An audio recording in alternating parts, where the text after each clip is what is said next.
ॐ नमो भगवते वासुदेवाय। श्रीविष्णुसहस्रनामस्तोत्रम्। शुक्लाम्बरधरं विष्णुं शशिवर्णं चतुर्भुजं प्रसन्नवदनं ध्यायेत् सर्वविघ्नोपशान्तये। व्यासं वसिष्ठनप्तारं शक्तेः पौत्रमकल्मषम् पराशरात्मजं वन्दे सुखतातं तपोनिधिम्। यस्य द्विरदवक्त्राद्याः पारिषद्याः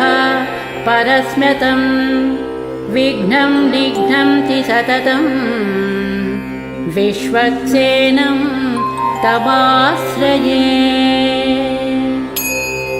व्यासाय विष्णुरूपाय व्यासरूपाय विष्णवे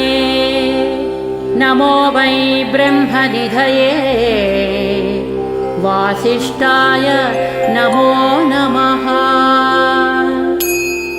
अविकाराय शुद्धाय नित्याय परमात्मने सदैकरूपरूपाय विष्णवे सर्वजिष्णवे। यस्य स्मरणमात्रेण जन्मसंसारबन्धनात् विमुच्यते नमस्तस्मै विष्णवे प्रभविष्णवे। ॐ नमो विष्णवे प्रभविष्णवे। सच्चिदानन्दरूपाय कृष्णया क्लिष्टकारिणे नमो वेदान्तवेद्याय गुरवे बुद्धिसाक्षिणे। कृष्णद्वैपायनं व्यासं सर्वलोकहिते रतं वेदाब्जभास्करं वन्दे समाधिनिलयं मुनिः। सहस्रमूर्तेः पुरुषोत्तमस्य सहस्रनेत्राननपादबाहो सहस्रनाम्नां स्तवनं प्रशस्तं निरुच्यते जन्मजरादिशान्त्यैः। श्रीवैशम्पायन उवाच श्रुत्वा धर्मानशेषेण पावनानि च सर्वशः युधिष्ठिरस्यान्तनवं पुनरेवाभ्यभाषत। युधिष्ठिर उवाच किमेकं दैवतं लोके किं वाप्येकं परायणं स्तुवन्तः कं कमर्चन्तः प्राप्नुयुर्मानवाः शुभम्। को धर्मः सर्वधर्माणां भवतः परमो मतः किं जपन् मुच्यते जन्तुर्जन्म संसार बन्धनात्। श्रीभीष्म उवाच जगत्प्रभुं देवदेवम् अनन्तं पुरुषोत्तमं स्तुवन्नाम सहस्रेण पुरुषः शततोऽधिकः। तमेव चार्चयन् नित्यं भक्त्या पुरुषमव्ययम् ध्यायन् स्तुवन् नमस्यंश्च यजमानस्तमेव च। अनादिनिधनं विष्णुं सर्वलोकमहेश्वरं लोकाध्यक्षं स्तुवन् नित्यं सर्वदुःखादिगो भवेत्। ब्रह्मण्यं सर्वधर्मज्ञं लोकानां कीर्तिवर्धनं लोकनाथं महद्भूतं सर्वभूतभवोद्भवम् एष मे सर्वधर्माणां धर्मोऽधिगतमो मतः यद्भक्त्या पुण्डरीकाक्षं स्तवैरर्चेन्नरः सदा परमं यो महत्तेजः परमं यो महत्तपः परमं यो महद्ब्रह्म परमं यः परायणम् पवित्राणां पवित्रं यो मङ्गलानां च मङ्गलम् दैवतं देवतानां च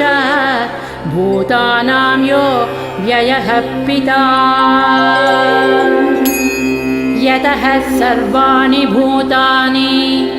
भवन्त्यादियुगागमे यस्मिंश्च प्रलयं यान्ति पुनरेव युगक्षये तस्य लोकप्रधानस्य जगन्नाथस्य भूपते विष्णोर्नामसहस्रं मे शृणु पापभयापहम् यानि नामानि गौणानि विख्यातानि महात्मनः ऋषिभिः परिगीतानि तानि वक्ष्यामि भूतये विष्णोर्नामसहस्रस्य वेदव्यासो महामुनिः छन्दोनुष्टुप् तथा देवो भगवान् देवकी सुतः अमृतां सुद्भवो बीजं शक्तिर्देवकी नन्दनः त्रिसामा हृदयं तस्य शान्त्यर्थे विनियुज्यते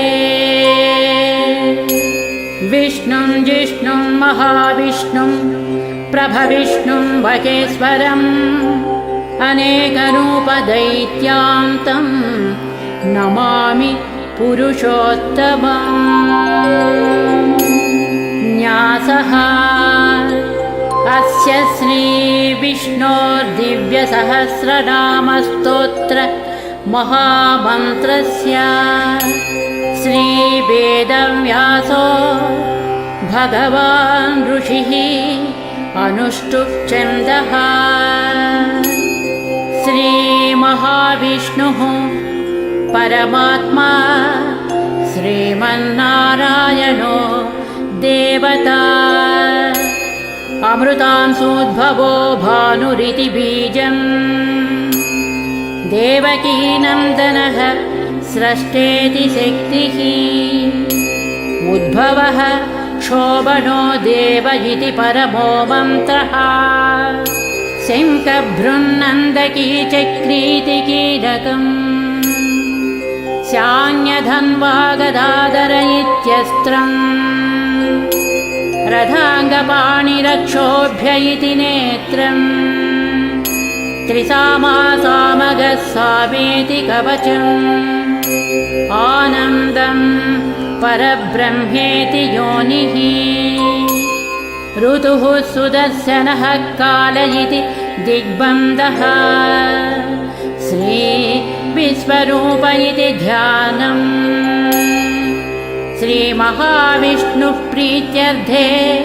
श्रीसहस्रनामजपे विनियोगः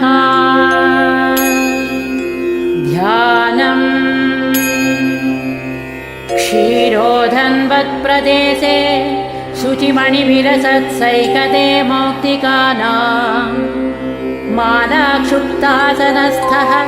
स्फटिकमणिनिभैः मौक्तिकैर्मण्डिताङ्गः शुभ्रैरभ्रैरदभ्रैरुपरि विरचितैर्मुक्त पीयूषवर्षैः आनन्दीनः पुनीया दरिनलिनगदा शङ्खपाणिर्मुकुन्दः भूः पादौ यस्य नाभिर्वियदसुरनिलश्चन्द्रसूर्यौ च नेत्रे कर्णावासाः शिरोद्योर्मुखमपि दहनो यस्य वास्तेयमब्धिः अन्तःस्थं यस्य विश्वं सुरनरखगो भोगि गन्धर्वदैत्यैः चित्रं रम्यते तं त्रिभुवनवपुषं विष्णुमीशं नमामि। ॐ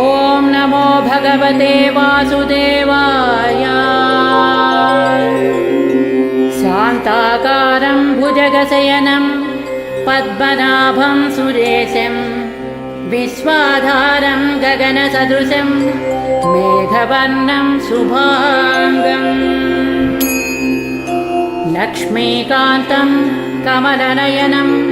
योगिहृद्ध्यानगम्यं वन्दे विष्णुं भवभयहरं सर्वलोकैकनाथम् मेघश्यामं पीतकौसेयवासं श्रीवत्साङ्कं कौस्तुभोद्भासिताङ्गं पुण्योपेतं पुण्डरीकायताक्षं विष्णुं वन्दे सर्वलोकैकनाथम्।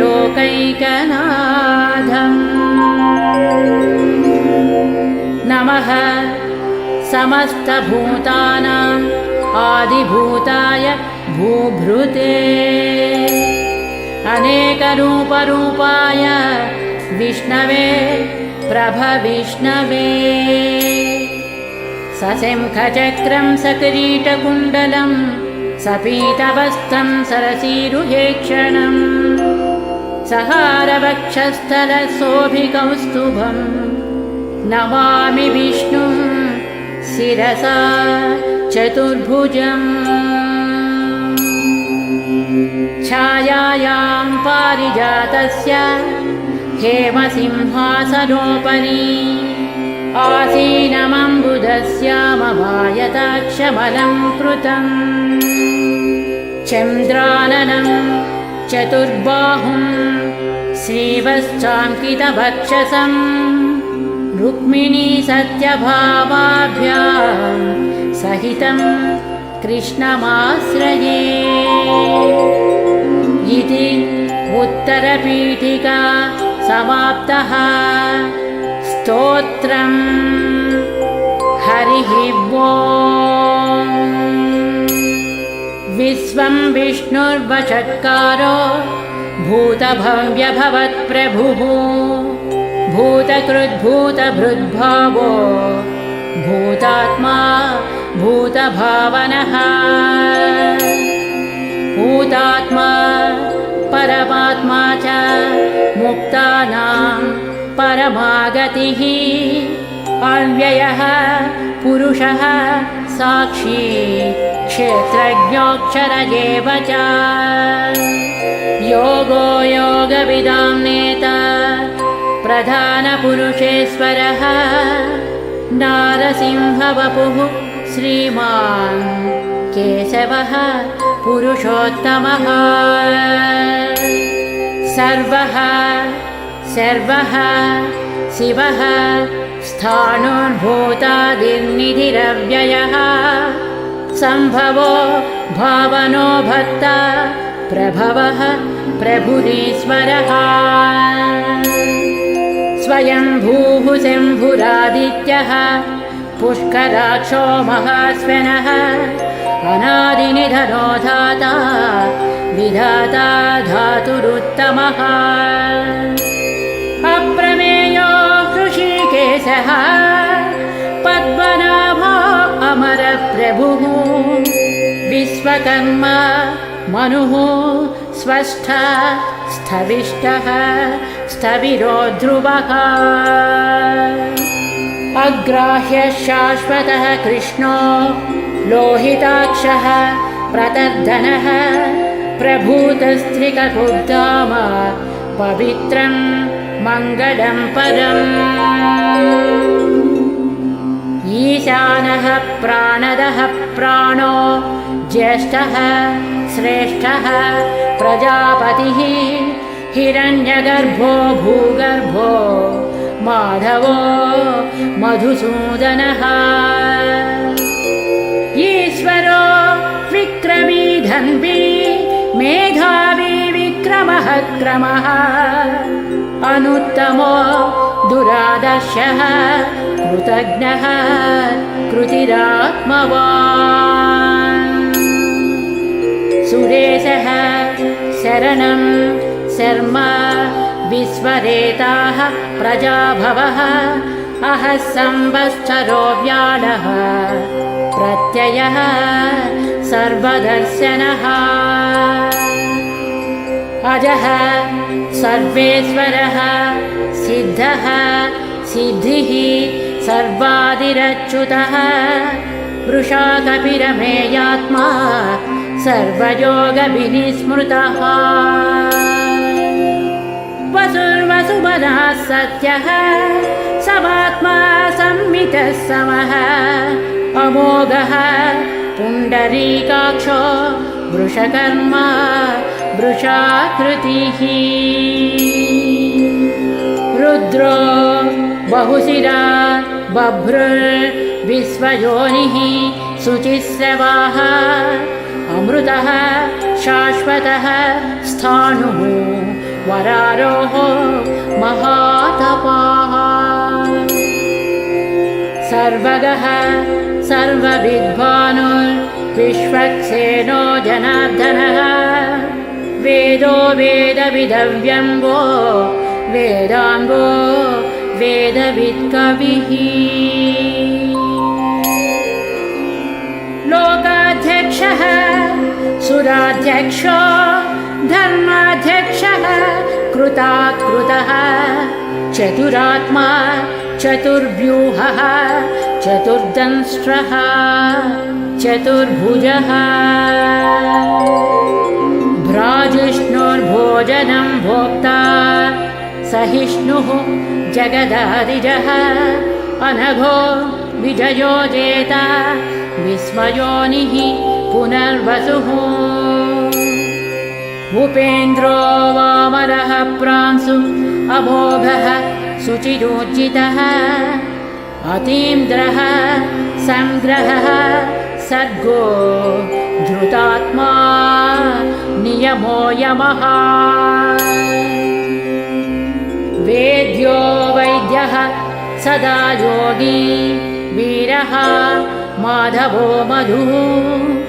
अतीन्द्रियो महामायो महोत्साहो महाबलः महाबुद्धिर्महावीर्यो महाशक्तिर्महाद्युतिः अनिर्देश्य वपुः श्रीमान् अमेयात्मा महादिदृत् महेश्वानो महीभक्त श्रीनिवासः सतां गतिः अनिरुद्धः सुरानन्दो गोविन्दो गोविदाम्पतिः मरीचिर्दमनो हंसः सुपर्णो भुजगोत्तमः हिरण्यनाभः सुतपाः पद्मनाभः प्रजापतिः अमृत्युः सर्वदृक्सिंहः संधाता सन्धिमास्थिरः अजो दुर्मर्शनः शास्ता विश्रुतात्मा सुरारिः गुरुर्गुरुतमो धामः सत्यः सत्यपराक्रमः निमिषो निमिषः स्रग्वी वाचस्पति रुदारधी अग्रणीः ग्रामणीः श्रीमान् न्यायो नेता समीरणः सहस्रमूर्धा विश्वात्मा सहस्राक्षः सहस्रपात् आवर्तनो निवृत्तात्मा संवृतः संप्रमर्दनः अहः संवर्तको वह्निः अनिलो धरणीधरः सुप्रसादः प्रसन्नात्मा विश्वदृग्विश्वभुग्विभुः सत्कर्ता सत्कृतः साधुः जह्नुर्नारायणो नरः असंख्येयो प्रमेयात्मा विशिष्टः शिष्टकृच्छुचिः सिद्धार्थः सिद्धसङ्कल्पः सिद्धिदः सिद्धिसाधनः वृषाही वृषभो विष्णुर्वृषपर्वा वृषोधरः वर्धनो वर्धमानश्च विविक्तः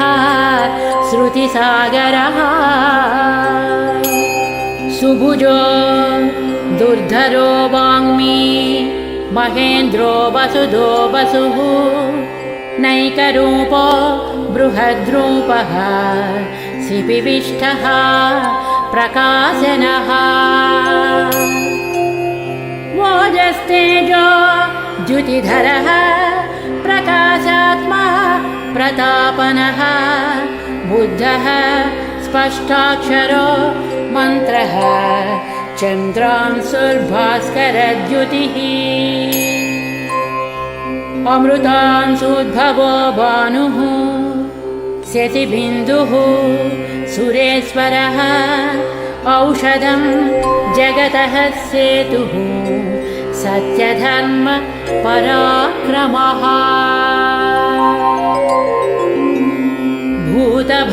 भूतभव्यभवन्नाथः पवनः पावनो नलः कामः कामकृत्कान्तः कामः कामप्रदः प्रभुः युगाधिकृद्युगावर्तो नैकमायो महासनः अदृश्यो व्यक्तरूपश्च सहस्रजित् अनन्तजित् शिष्टो विशिष्टः शिष्टेष्टः शिखण्डी नहुषो वृषः क्रोधः क्रोधकृत्कर्ता विश्वबाहुः महीधरः अच्युतः प्रथितः प्राणः प्राणदो वासवानुजः अपां निधिरधिष्ठानम् अप्रमत्तः प्रतिष्ठितः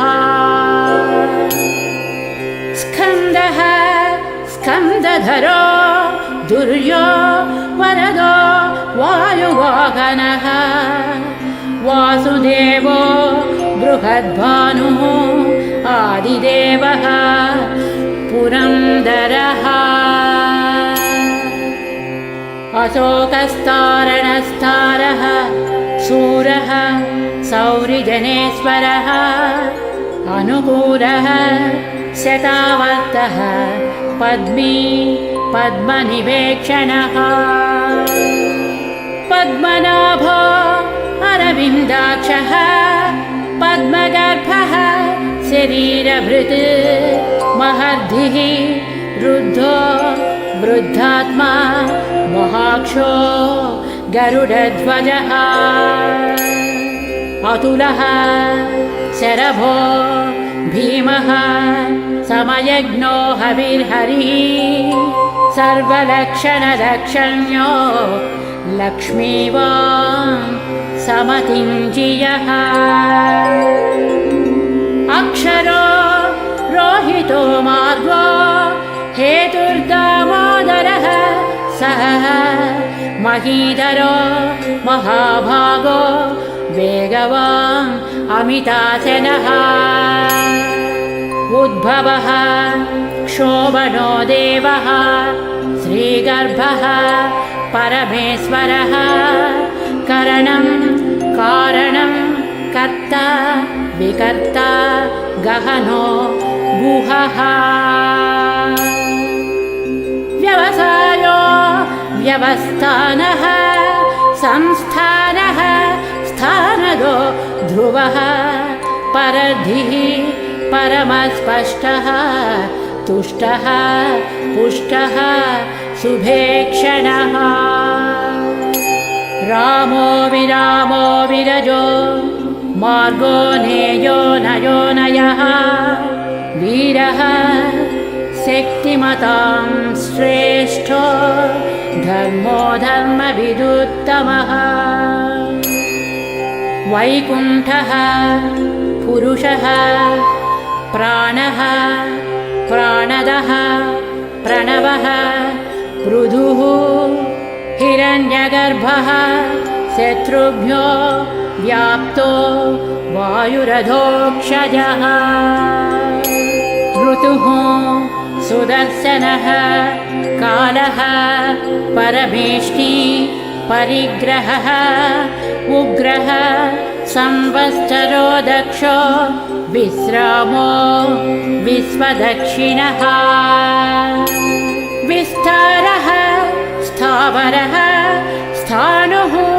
प्रमाणं बीजमव्ययम् अर्धोऽनर्धो महाकोशो महाभोगो महाधनः अनिर्विण्णः स्थविष्ठो भूः धर्मयूपो महामकः नक्षत्रनेमि नक्षत्री क्षमः क्षामः समीहनः यज्ञयुज्यो महेज्यस्य क्रतुः सत्रं सतां गतिः सर्वदर्शी विमुक्तात्मा सर्वज्ञो ज्ञानमुत्तमम् सुव्रतः सुमुखः सूक्ष्मः सुघोषः सुखदः सुहृत् मनोहरो जितक्रोधो वीरबाहुर्विदारणः स्वापनः स्ववसो व्यापी नैकात्मा नैककर्मकृत् वश्चरो वश्चलो वश्ची रत्नगर्भो धनेश्वरः धर्मकृद्धर्मी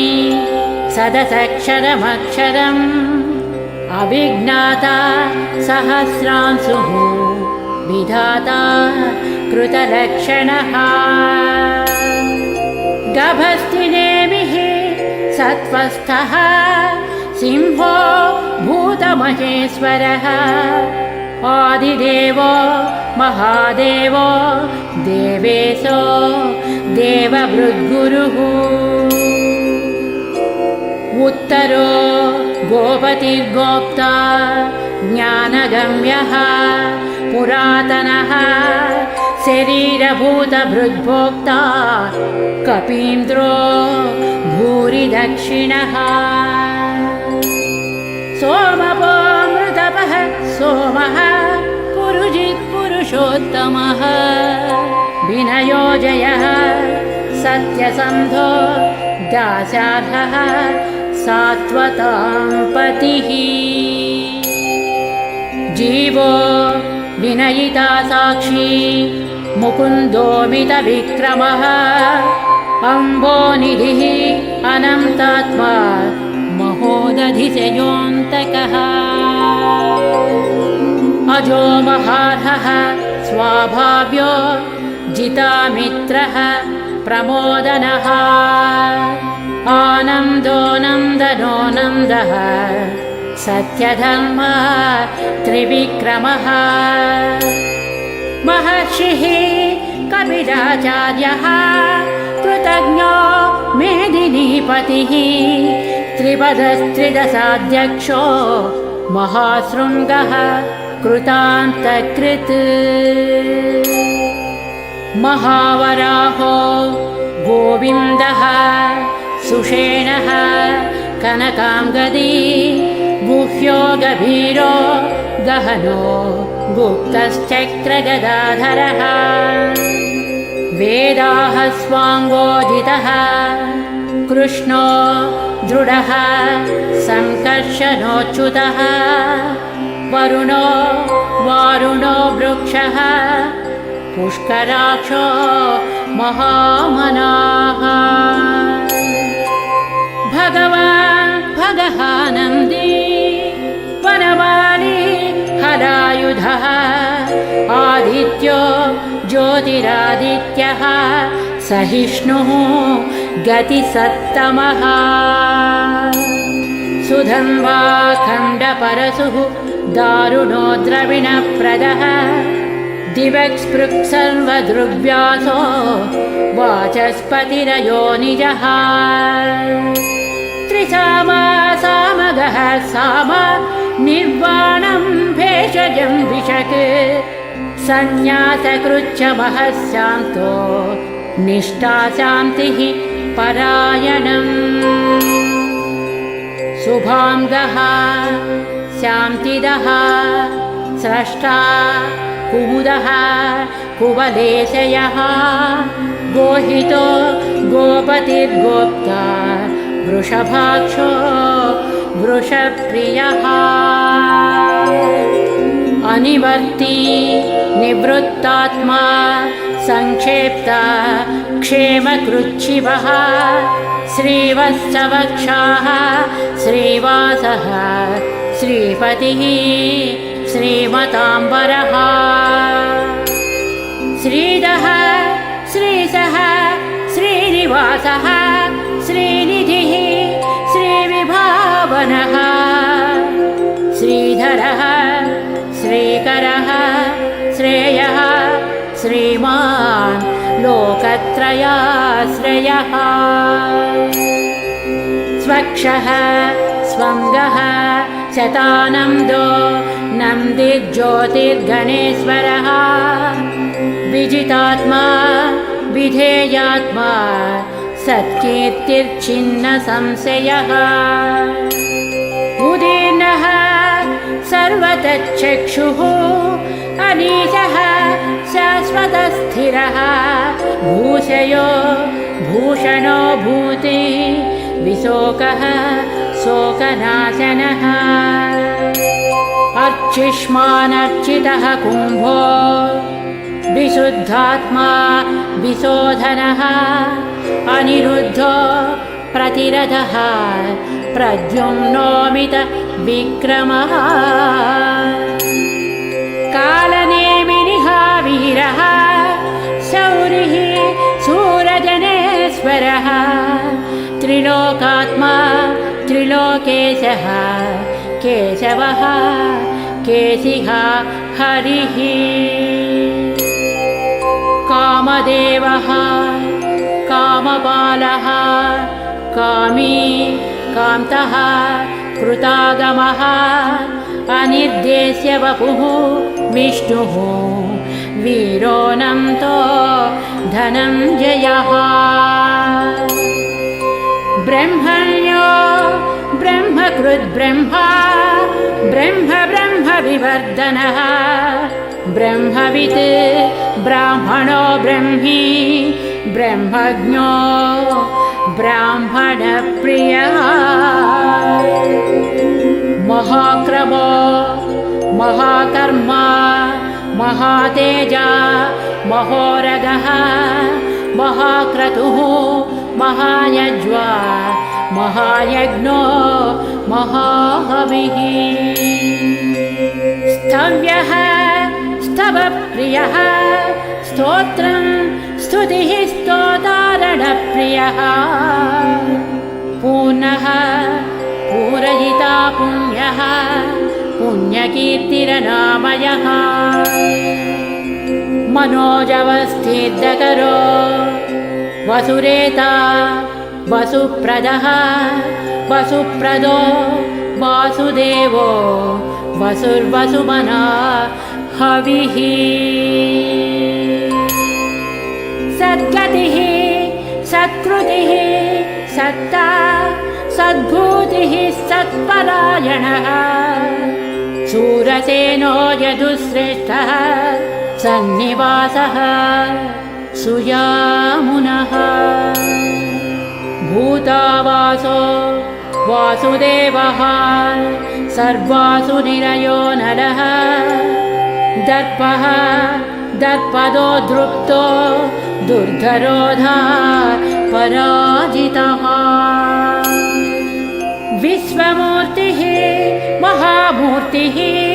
दीप्तमूर्तिरमूर्तिमान् अनेकमूर्तिरव्यक्तः शतमूर्तिः शताननः एकोनैकः स्तवः कः किं यत्तत्पदमनुत्तमं लोकबन्धुर्लोकनाथो माधवो भक्तवत्सलः सुवर्णवर्णो हेमाम्बो वराङ्गश्चन्दनाङ्गदी वीरः विषयः शून्यो घृतासीरचलश्चलः अमानीमानदो मान्यो लोकस्वामी त्रिलोकधृक् सुमेधा मेधजो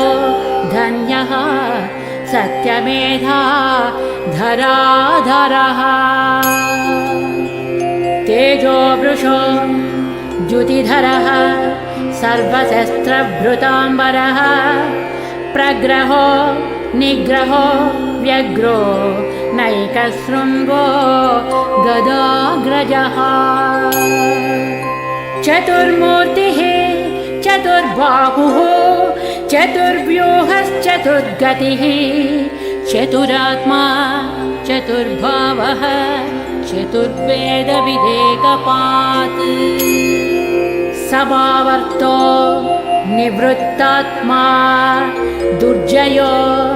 दुरतिक्रमः दुर्लभो दुर्गमो दुर्गो दुरावासो दुरारिः शुभाङ्गो लोकसारङ्गः स्तुतन्तु वर्धनः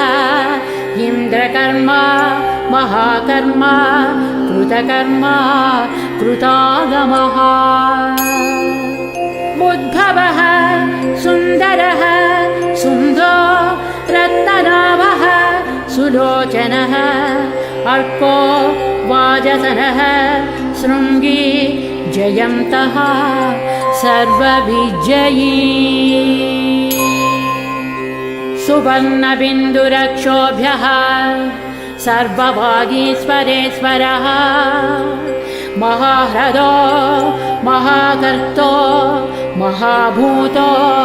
महानिधिः कुमुदः कुन्दरः कुन्दः पर्जन्यः पावनोनिलः अमृतांसोऽमृतवपुः सर्वज्ञः सर्वतो मुखः सुलभः सुव्रतः सिद्धः शत्रुजित्शत्रुतापनः न्यग्रोधोदुम्बरो अस्वद्धः चाणूरान्ध्रनिषूदनः सहस्रार्चिः सप्तजिह्वाः सप्तैधाः सप्तवाहनः अमूर्तिरनघोचिन्त्यो भयकृद्भयनाशनः अणुर्बृहत्कृशः स्थूलो गुणभृन्निर्गुणो महान् अधृतः स्वधृतः स्वास्यः प्राग्वंशो वंशवर्धनः भारभृत्कथितो योगी योगीशः सर्वकामदः आश्रमः श्रमणः क्षामः सुपर्णो वायुवाहनः धनुर्धरो धनुर्वेदो दण्डो दमयिता दमः अपराजितः सर्वसहो नियन्ता नियमो यमः सत्यवान् सात्विकः सत्यः सत्यधर्मपरायणः अभिप्रायः प्रियार्होणः प्रियकृत् प्रीतिवर्धनः विहाय च गतिर्ज्योतिः सुरुचिर्हुतभुग्विभुः रविर्विलोचनः सूर्यः सविता रविलोचनः अनन्तो हुतभुग्भोक्ता सुखदो नैकदोऽग्रजः अनिर्भिन्नः सदावर्षी लोकाधिष्ठानमद्भुतः सनत्सनातनतमः कपिलः कपिलव्ययः स्वस्थितः स्वस्तिकृत् स्वस्ति स्वस्तिभुक् स्वस्ति दक्षिणः अरौद्रः कुण्डलीचक्रे विक्रमोचितशासनः शब्दादिगः शब्दसः शिशिरः शर्वरीकरः अक्रूरः पेशलो दक्षो दक्षिणः क्षमिणाम्बरः विद्वत्तमो वीतभयः पुण्यश्रवणकीर्तना उत्तारणो दुष्कृतिः पुण्यो दुःस्वप्ननाशनः वीरः रक्षणः सन्तो जीवनः पर्यवस्थितः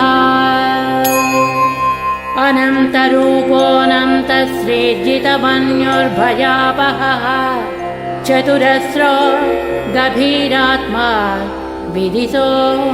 व्याधिसो दिशः अनादिर्भूर्भुवो लक्ष्मीः सुवीरो रुचिराङ्गदः जनरो जनजन्मादिर् भीमो भीमपराक्रमः आधारनिलयो धाता पुष्पहासः प्रजागरः ऊर्ध्वगः सत्पदाचारः प्राणदः प्रणवः फणः प्रमाणं प्राणनिलयः प्राणभृत् प्राणजीवनः तत्त्वं तत्त्वविदेकात्मा जन्ममृत्युजरातिगः भूर्भुवः स्वस्तरुस्तारः सविता प्रपितामहः यज्ञो यज्ञपतिर्यज्वा यज्ञाङ्गो यज्ञवाहनः यज्ञभृत् यज्ञकृत् यज्ञी यज्ञभुग् यज्ञसाधनः यज्ञान्तकृत् यज्ञगुह्य मन्नमन्नाद एव च आत्मयोनिः स्वयं जातो वैखानः सामगायनः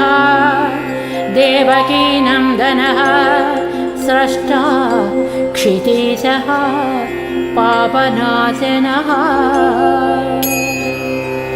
शङ्खभृङ्नन्दकी चक्री शाङ्गधन्वा गदाधरः रथाङ्गपाणिरक्ष्योभ्यः सर्वप्रहरणायुधः श्रीसर्वप्रहरणायुध ॐ नमः इति वनमाली गदी सारङ्गी शङ्खी चक्री च नन्दकी श्रीमान् नारायणो विष्णुः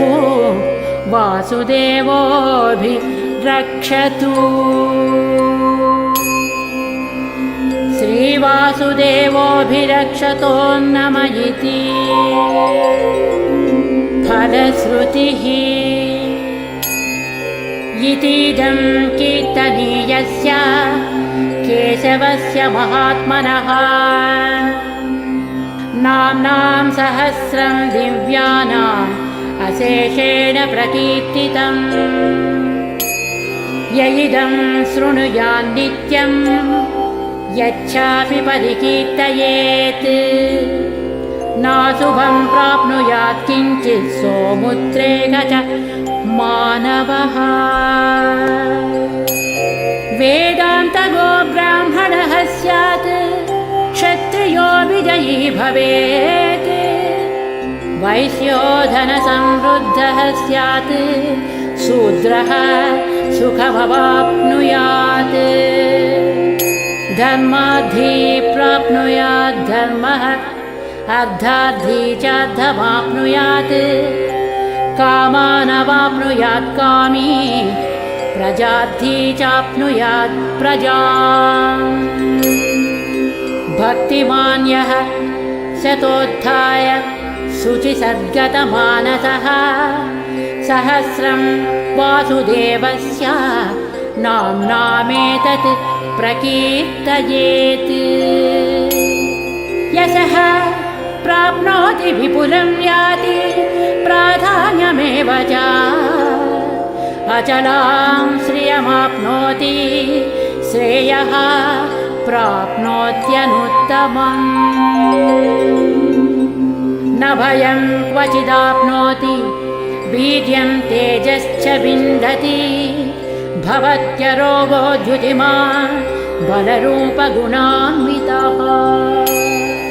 रोगात्तो मुच्यते रोगात् बद्धो मुच्येत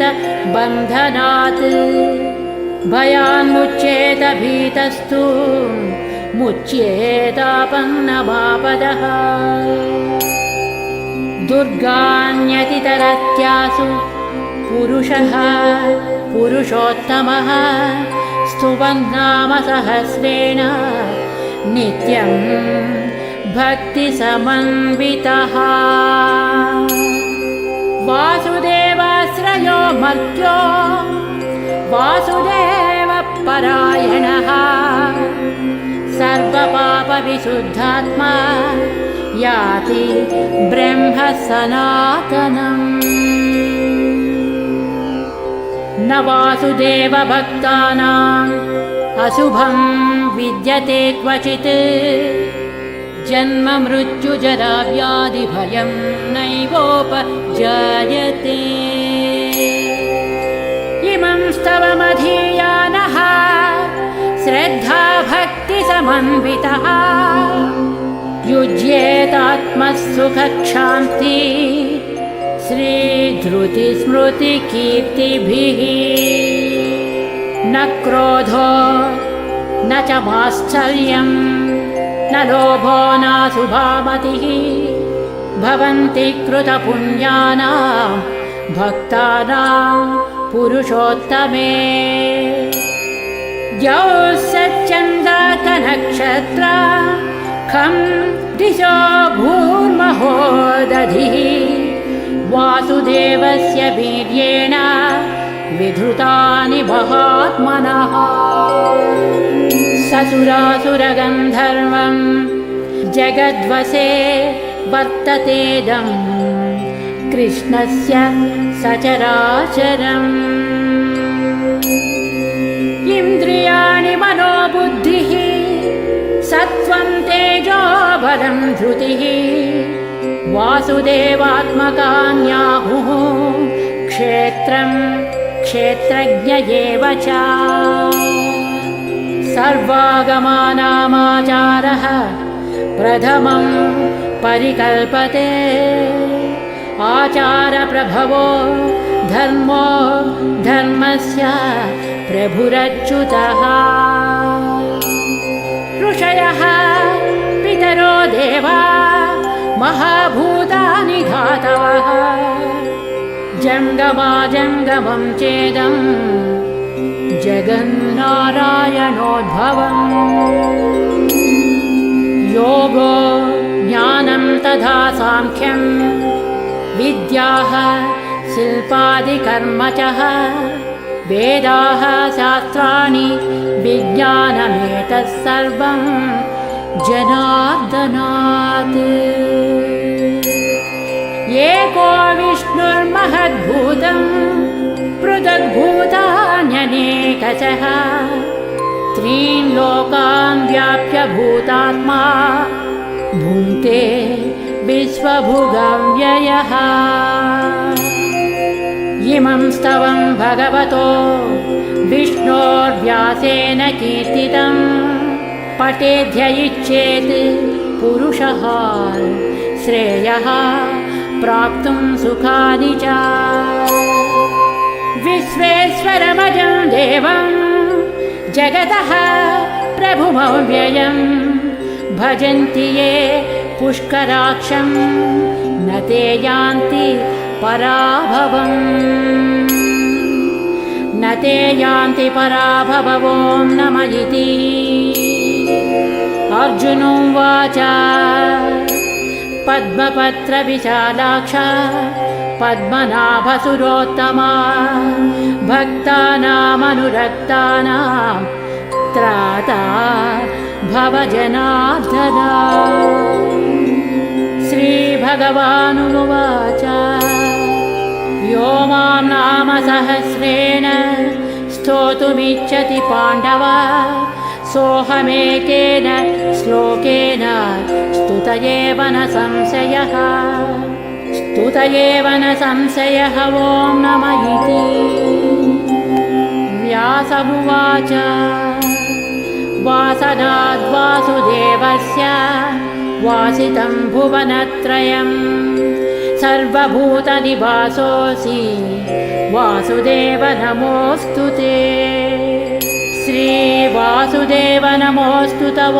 नम इति। पार्वत्युवाच केनोपायेन लघुना विष्णोर्नाम सहस्रकं पठ्यते पण्डितैर्नित्यं श्रोतुमिच्छाम्यहं प्रभो। ईश्वर उवाच श्रीराम राम रामेति रमे रामे मनोरमे सहस्रनाम तत्तुल्यं रामनाम वरानने। श्रीरामनाम वरानन ॐ नम इति। ब्रह्मोवाच नमोऽस्त्वनन्ताय सहस्रमूर्तये सहस्रपादाक्षि शिरोरुबाहवे सहस्रनाम्ने पुरुषाय शाश्वते सहस्रकोटि युगधारिणे नमः। सहस्रकोटि युगधारिण ॐ नम इति। संजय उवाच यत्र योगीश्वरः कृष्णो यत्र पार्थो धनुर्धरः तत्र श्रीर्विजयो भूति ध्रुवा नीतिर्मतिर्मम। श्रीभगवानुवाच अनन्याश्चिन्तयन्तो मां ये जनाः पर्युपासते तेषां नित्याभियुक्तानां योगक्षेमं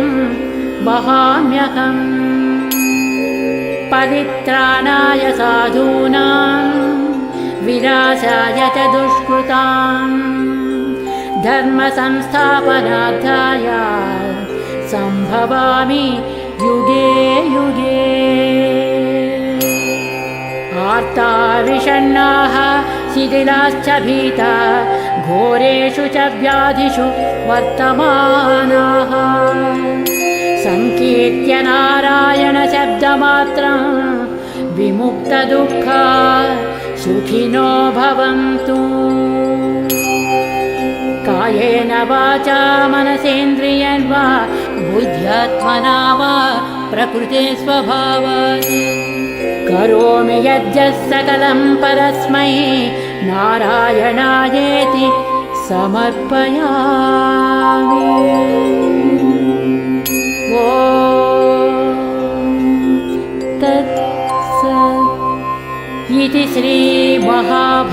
वर्तते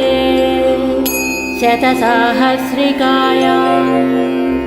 संहितायां नैयासिक्याम् अनुशासनपर्वान्तर्गत अनुशासनिकपर्वणि मोक्षद्वारे भीष्मयुधिष्ठिरसंवादे श्रीर्विष्णोर्दिव्य सहस्रनामस्तोत्रम् नामैकोनपञ्चशताधिकशततमोऽध्यायः। इति श्री विष्णुसहस्रनामस्तोत्रम्